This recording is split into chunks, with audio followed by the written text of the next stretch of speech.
So, going back to your California days being a firefighter, what was that like? Like, we watch what happens and it just seems intense, seems scary. Yeah. You have obviously the brotherhood, friends that you were, in battle with basically, do you have any fun stories or crazy, hairy, like stories that were actually like, this is dangerous? I mean, there were, it's funny. I came to Fairfax County and I said my fire career ended and my medical career like picked up.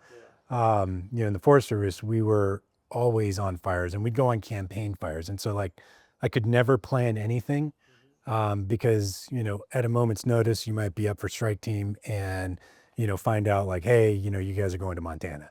And then you'd be off and then you didn't know when you were coming back. You could be gone for 3 weeks. Sometimes they'd get 2 days of R&R at the fire, and then you could be up for another 3 weeks. And so it was difficult to plan, Michelle, but it very suited me very well because it was like always, I didn't know what was going to happen. And, there would be, the tones would go off and, you'd be on fires. And one of the last campaign fires that I was on was called the Cedar Fire, which was pretty intense. It was very reminiscent of what happened in LA this past year, or no, beginning of this year, and where like the whole town of Julian burned down. One guy, on our line, he died in that fire. And so it's just like, it's very unpredictable and exciting.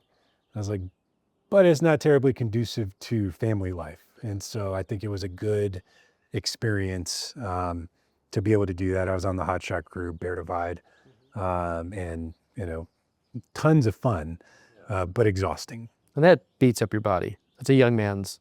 It does. It's very hard on the knees, and so it's like I was looking forward to getting some sort of regular schedule, and certainly Michelle thought, a regular 24-hour shift was much better than being gone 3 weeks at a time.